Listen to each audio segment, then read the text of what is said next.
14절로 18절 말씀입니다. 로마서 9장 14절로 18절 말씀입니다. 찾으셨으면 제가 봉독에 올리겠습니다. 살아계신 하나님의 말씀입니다. 그런즉 우리가 무슨 말을 하리요? 하나님께 불의가 있느냐? 그럴 수 없느니라.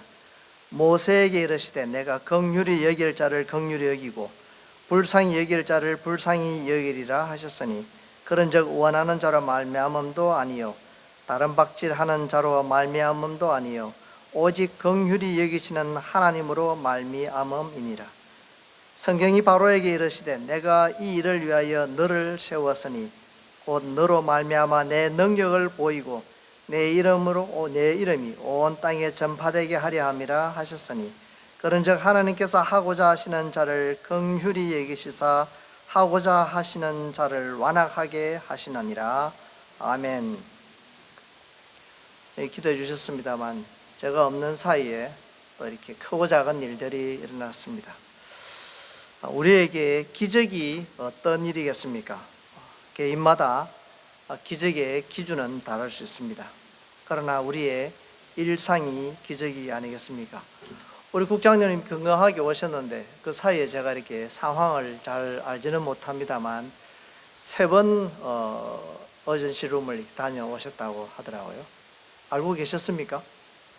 2분까지 알고 계시는 거죠? 예, 3번 다녀오셨습니다. 굉장히 어려운 과정들을 지나오셨는데요. 위해서 기도해 주시고요. 오늘 또 이렇게 우리가 만나는 것이 그냥 우리에게 주어진 일상의 기적입니다.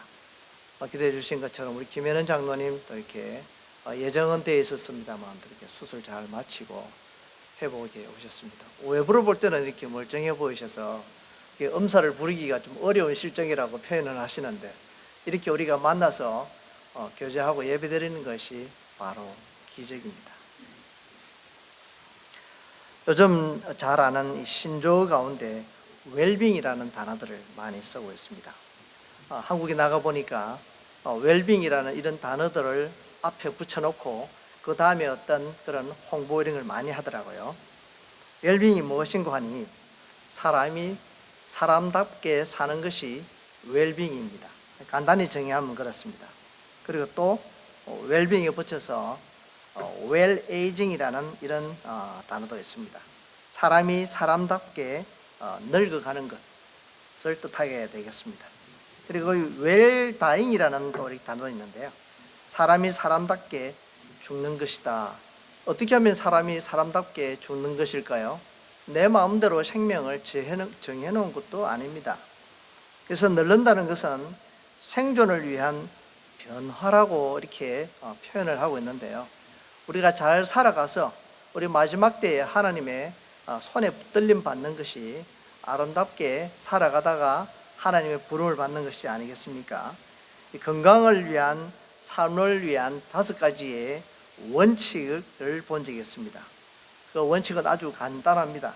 움직여라, 적응하라, 정확하라, 느껴라, 생각하라 라고 했습니다. 할 수만 있으면 머리부터 발끝까지 많이 생각하고 많이 움직이고 환경에 적응하기 위해서 애를 쓰는 그런 인생이 건강한 삶이다 라는 표현이 되겠습니다. 사람의 연령에는 또 이렇게 자연 연령, 우리가 이렇게 태어남으로부터 시작해서 1년, 2년, 3년, 4, 5년 하는 이렇게 우리의 자연 연령이 있습니다. 그리고 또한 이 건강 연령이 있어요. 생체의 나이는 50인데 누가 봐도 40같이 보이는 사람이 있습니다. 그 사람은 생체 나이보다 훨씬 건강한 사람이다라고 표현할 수 있을 것입니다. 그리고 정신 연령도 있습니다. 가끔 아이들 가운데 저 아이 속에는 영감이 들어있나 뭐 이런 표현들을 하시잖아요. 그것처럼 10살짜리 아이가 15살짜리 아이의 생각을 하는 아이들도 있습니다. 이 정신 연령이 되겠습니다. 그리고 또한 우리는 크리스찬으로서 하나님을 믿는 백성으로서 영적 연령도 있습니다. 우리 신앙생활의 연수와 상관없이 우리의 영적 연령은 얼마나 되는지 이런 표현이 되겠습니다. 노인 심리학자 브롬리는 인생의 4분의 1은 성장하면서 보내고 나머지 4분의 3은 늙어가면서 보낸다라고 했습니다. 이 늙어가는 시간은 매우 길고 매우 중요합니다. 사람이 아름답게 죽는다는 것은 여간 어려운 일이 아닙니다. 내 마음대로 되는 것이 아니기 때문에 그렇습니다. 그러나 그보다 더 어려운 것은 아름답게 늙어가는 일이라고 합니다. 오늘 우리는 하나님이 나와 우리를 사용하셔서 아름답게 살아가는 성도의 삶에 대하여 말씀을 나누려고 합니다. 야단 맞을 아이에게 칭찬을 하고 칭찬해야 할 아이에게 야단을 친다면 그 아이가 어떤 기분이 들겠습니까? 틀림없이 불공평하다는 생각을 가질 것입니다. 설교 말씀을 준비하면서 가끔 생각하게 됩니다. 사람을 통해서 보여주는 교훈이 많이 있음을 깨닫게 됩니다. 저는 이번 한국 방문에 놀라운 몇 사람을 만나게 되었는데요. 새벽 4시 반에 도착해서 짐을 찾아야 되는 이런 시간을 기다리고 있는데 문자가 하나 왔습니다. 제가 5시까지 인천공항 2공항에 이 터미널에 도착하게 되니 목사님 기다려 주시면 좋겠습니다라는 메시지였습니다. 네, 그분은 11시에 저녁 밤 11시 밤 리무진을 타고 아침 6시에 인천 2공항에 도착하는 리무진을 타고 저를 맞이해 주시기 위해서 오신다고 했습니다. 굉장히 기쁨이었습니다. 뜻밖이었는데요. 과연 나 같으면 저렇게 시간을 바쳐서 밤을 새워가면서 만나러 갈 수 있을까? 사랑하는 아들이 오는 것도 딸이 오는 것도 아닌데 지난날 제가 25년 전에 섬기다가 떠나왔던 교회에 장로님께서 저를 환영해 주시기 위해서 오셔서 가방을 들어주시겠다고, 그래서 일명 가방 모찌 하시겠다고 찾아오셨습니다. 살다 보면 이렇게 여러 가지 장르의 여러 가지 형태의 사람들을 만나게 되면서 우리가 어떤 경험들을 통해서 나는 어떻게 살아갈 것인가라는 것을 깨닫게 됩니다. 이렇게 살아가면서 나는 이렇게 하면 좋겠다, 저 사람처럼, 또 아니면 나는 이렇게 하면 안 되겠다, 이런 판단들도 하게 되는데요. 본문에 등장하는 두 사람을 우리에게 오늘 교훈하고 있습니다. 먼저 모세와 같이 잘하는 사람을 통해서 배우게 되는 부분도 있을 것이고, 또 이렇게 바로와 같이 잘 못하는 사람을 통해서 배우게 되는 부분이 있음을 오늘 우리에게 분명히 말씀하고 있습니다. 갑자기 누군가 운전을 하고 가다가 쑥 끼어들면 깜짝 놀라게 되죠. 브레이크를 밟게 되는데요. 마음에 어떤 변화가 생길까요? 저 사람이 좀 바쁜가 보다, 아니면 저 사람이 좀 예의가 없는가 보다, 이렇게 편안하게 생각하는 사람은 잘 없을 것입니다. 아니 이렇게 확 끼어들면 나는 어떡하란 말인가, 좀 이렇게 마음이 안 좋겠죠. 반대로 내가 만약에 그렇게 상황이 여의치 않아서 끼어들게 되었을 때 어떻게 생각을 할까요? 내가 오늘 바쁘니까 뒷사람이 나 좀 이해해 주면 좋겠다. 근데 그 말은 뒷사람에게 들리지 않습니다. 나 혼자의 독백일 뿐입니다. 이렇게 상황에 따라서 운전자의 마음이나 지금 어느 정도 서로가 급한지를 알 수가 없는 상태에 있다는 것이 우리가 운전을 하면서 예의를 지켜야 하는 이 매너에 대한 이야기가 될 것입니다. 이렇게 분별력을 갖고 살아간다면 이 바로 같은 사람을 만나도 배움에 되는, 오늘 말씀에 보면 이렇게 반면교사로서 성경이 바로에게 이르시되 내가 이 일을 위하여 너를 세웠으니, 하나님의 일을 위해서 세우셨다고 이렇게 말씀하고 있습니다. 이해가 되지 않지 않습니까? 이렇게 어떤 경우에라도 하나님께서 사람을 사용하신다는 것을 우리가 깨닫는 것이 중요하고요. 또 모세 같은 사람을 만나게 되면 진면교사로 이렇게 훌륭한 선생님으로 만날 수 있는 기회도 될 수 있을 것입니다. 로마서 9장 오늘 다 읽지는 않았지만 전반부에 보면 하나님의 약속을 말씀하면서 약속이 폐하여지지 않았다는 말씀과 함께 등장하는 인물이 여러 명 나옵니다. 아브라함, 리브가, 이삭, 야곱, 에서 등이 등장하고 있는데요. 그 이후에 오늘 이 본문 말씀에 보면 두 사람이 등장합니다. 바로 모세와 바로가 등장하고 있습니다. 서로 비교해서 보여주는 교훈이 있는데요. 오늘 본문에서는 선택의 문제와 이 구원의 문제에 대하여 말씀하면서 하나님의 마음을 잘 보여주고 있습니다.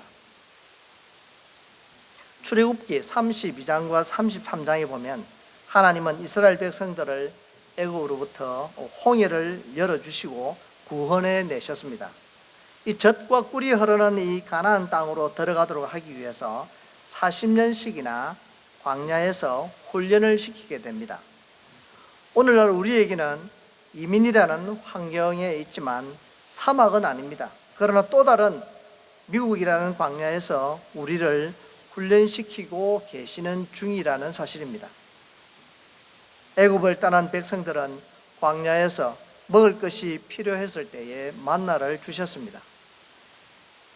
광야에서 뜨거운 사막 가운데 마실 물이 없었을 때에 생수를 주셨습니다. 40년이라는 이 긴 세월의 훈련 과정을 통해서 율법을 축복으로 주셨습니다. 모세를 시내산으로 불러서 십계명을 돌판에 새겨 주시고 40일 동안 이스라엘 백성들이 지켜야 할 법에 대해서 말씀해 주시고 친히 작성해 주셨습니다. 문제는 모세가 산에서 하나님과 만나는 동안 그들은 모세를 기다리는데 지쳐 있었습니다. 하나님이 우리를 버리신 것은 아닌가라고 의심을 하기 시작했습니다. 우리에게도 기다리면서 기도가 응답되지 않을 때, 어떤 문제를 앞에 놓고 해결되지 않았을 때에 지치게 되죠. 그럴 때 하나님은 나의 기도를 포기하신 건가?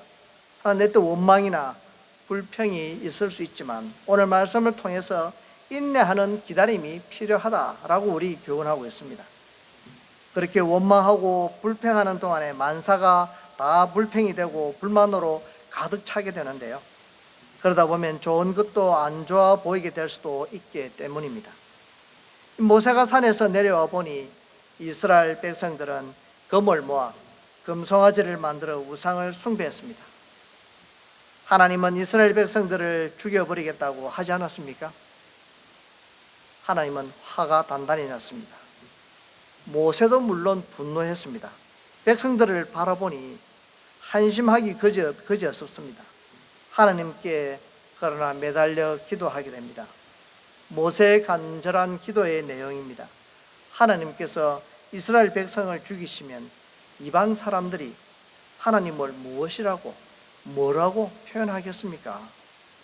잘 살고 있는 백성들을 왜 애굽에서 또 이렇게 불러내서 광야에서 다 죽게 하고 있느냐고 하지 않겠습니까? 그러니 나의 이름을 생명책에서 지우셔도 좋으니 이 백성을 용서해 달라고 기도를 하게 됩니다. 이 지도자가 구하는 기도의 본을 보여주시는데요. 백성들을 위한 죄를 위해서 이렇게 간절히 나의 생명을, 나의 목숨을 생명책에서 빼도 좋으니 우리 백성들만큼은 그렇게 하지 말아 주십시오. 하나님의 백성을 사이에 놓고 그렇게 기도한 것입니다. 하나님 아버지의 마음을 감동을 시키신 것이죠. 하나님은 화를 푸시고 하신 말씀이 오늘 본문 로마서 9장 15절 말씀에서 기록하고 있습니다. 이 말씀은 출애굽기 33장 19절 말씀을 인용한 것인데요. 모세에게 이르시되 내가 긍휼히 여길 자를 긍휼히 여기고 불쌍히 여길 자를 불쌍히 여기노라 이렇게 말씀합니다. 하나님의 속성에는 이 공의와 사랑 이렇게 두 가지로 나눌 수 있습니다. 하나님께서는 이스라엘 백성들이 우상을 섬기는 이런 상황을 보고 사랑으로만 대하면 얼마나 오만방자해지겠습니까? 그래서 하나님은 이 공의의 속성을 가지고 계셨기 때문에 이들을 벌하시고 채찍을 드시는 것이죠. 그렇지만 또 다른 하나님의 속성인 이 사랑의 속성으로 이스라엘 백성들을 대하셨기에 그들은 다시금 회복하게 됩니다.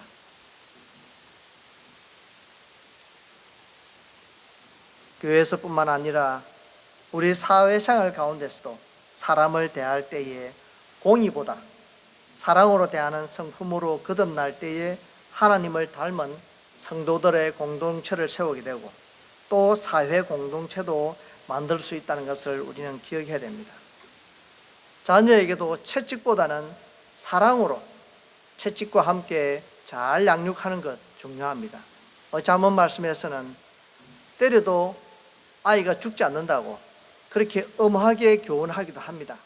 그러나 이 채찍과 사랑은 잘 밸런스를 이루었을 때에 자녀가 정상적으로 밸런스를 유지하면서 살아갈 수 있게 되는 것이죠.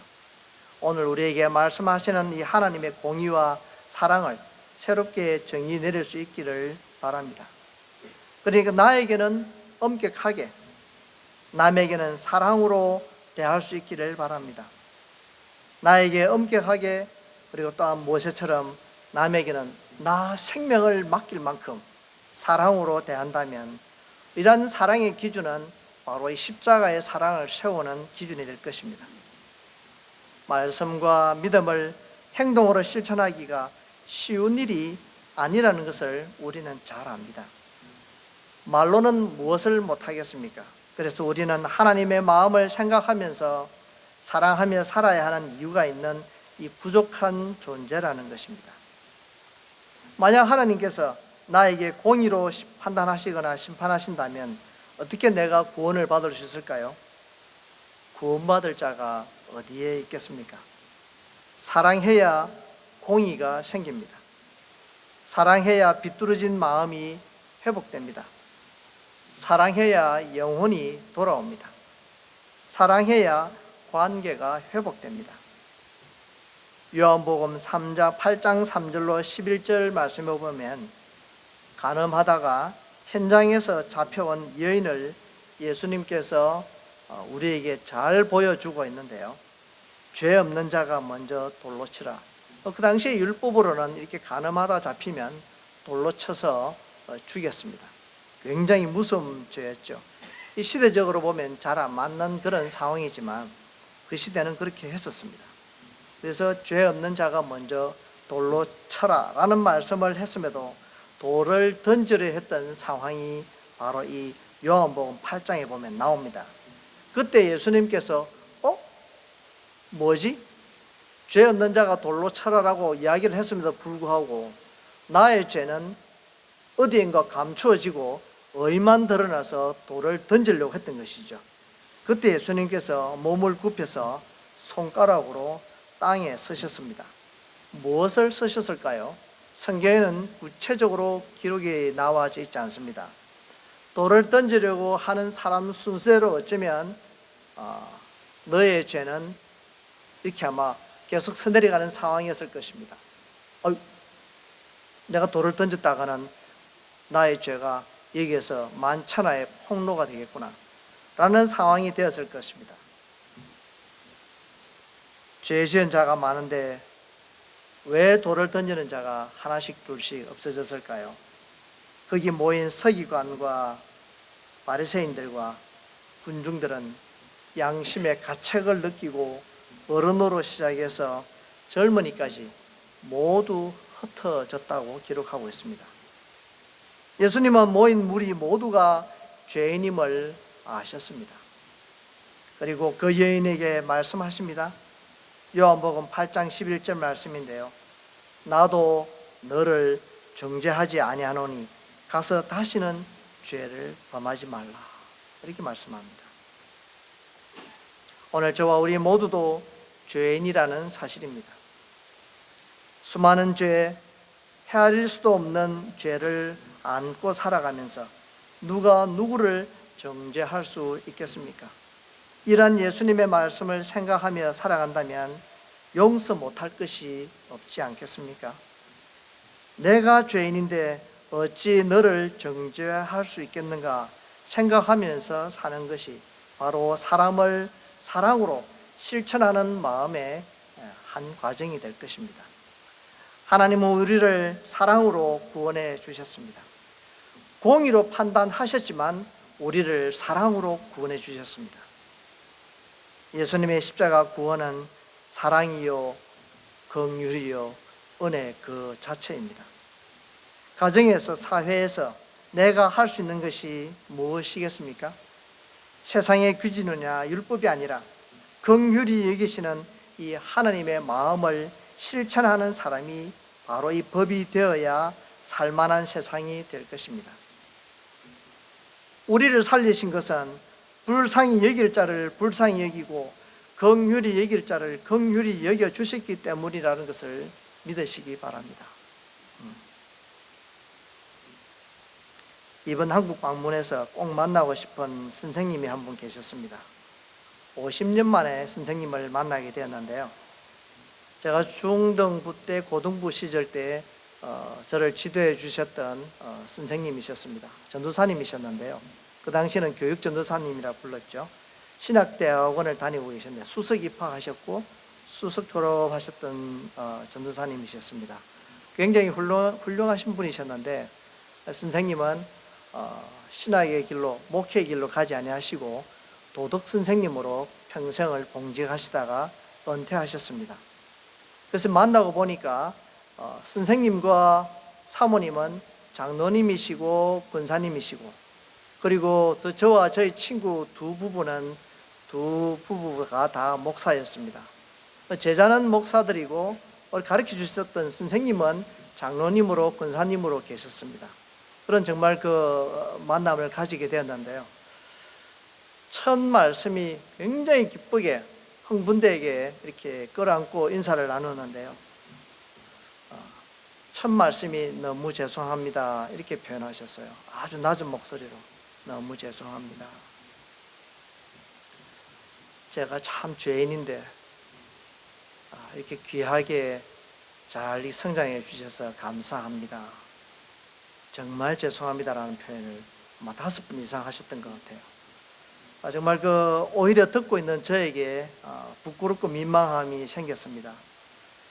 예수님의 마음을 보는 듯 해 주셨습니다. 사랑으로 우리를 가르쳐 주셨던 선생님이라 50년이 지났지만 그 선생님을 제가 잊지 않고 찾아뵙기를 원해서 수소문을 해서 만나게 됐는데, 그 두 제자를 앞에 놓고 제가 죄인입니다, 오늘만이라도 영수라고 불러주시면 안 되겠습니까? 이렇게 표현했더니 그럼 불러드리지요. 영수 목사님.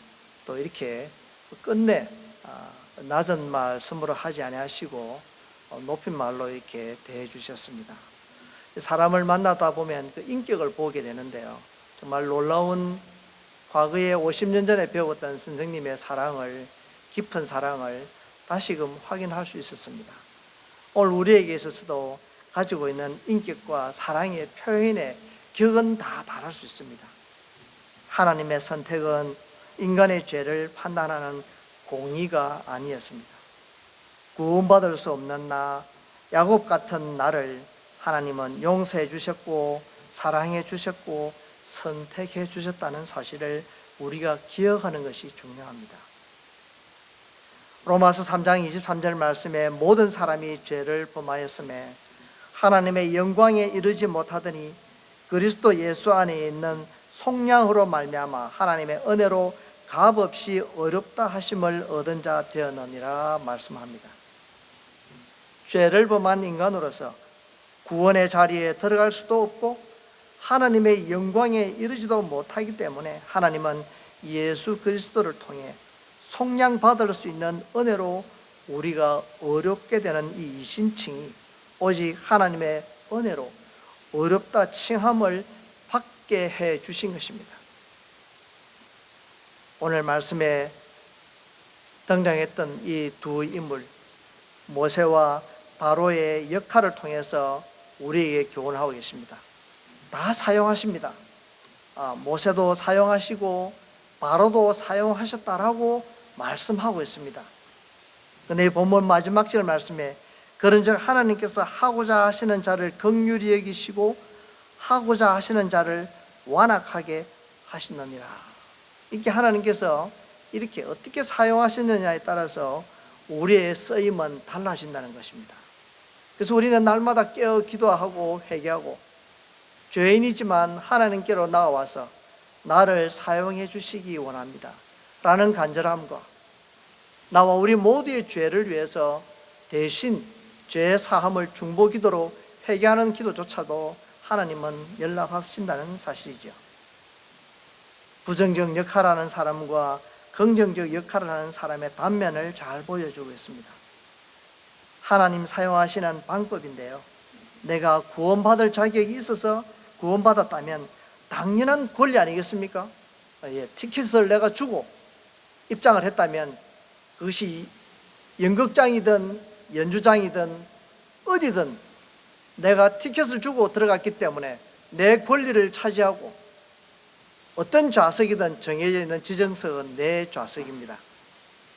그러나 죄인이 구원을 받았다면 오직 하나님의 은혜로 된 것이요 하나님의 사랑과 긍휼로 되었다는 사실을 우리가 기억하고 깨닫게 될 때에 나의 권리와 나의 주장과 나의 의무는 모두가 다 없어지는 것입니다. 전적으로 하나님의 사랑에 나를 맡겨드려야 하는 것이죠. 우리는 무슨 일을 할 때에 순간순간 결정하며 살아가게 됩니다. 어떤 상황이 오면 이런 결정을 해야 되고 또 어떤 상황이 오면 저런 결정을 해야 되는 그런 상황이 오면서 우리는 시간을 보내게 되고 세월과 함께 가게 됩니다. 왜 나 같은 사람을, 나 같은 죄인을 구원해 주셨을까? 이 물음에 대해서, 이 하나님의 결정에 대해서 우리가 매 순간 생각하며 well dying, well being 이런 우리의 삶에 대해서 잘 이렇게 나이 들어가는 well aging에 대해서 생각을 해봐야 한다는 것이죠. 왜 나에게 영원한 생명을 주셔서 천국을 사모하며 천국 백성으로서 천국 티켓을 나에게 주셨는가? 나는 천국 티켓을 사지 않았습니다. 살 수도 없습니다. 그럼에도 불구하고 하나님께서 우리에게 이 티켓을 주셨던 것은 예수 그리스도의 십자가의 티켓으로 우리에게 대신 허락해 주신 것입니다. 이 모든 해답은 오직 나를 긍휼히 여기시는 하나님의 사랑이라는 것입니다. 그래서 성경을 한 문장으로 정리해서 많은 교회가 또 많은 슬로건 가운데 이렇게 하나님의 속성을 기록하고 있는 문장들을 보게 됩니다. 하나님은 사랑이시라. 하나님의 긍휼하신 사랑을 생각하고 그 사랑을 날마다 실천하면서 하나님께서 나와 우리를 사용하실 수 있도록 준비되어 있는 모세와 같이 날마다 살아가기를 반복해가는 성도님이 되시기를 주님의 이름으로 축복드립니다. 아멘. 우리 결단 기도, 중보 기도하는 시간 가지겠습니다. 우리 말씀을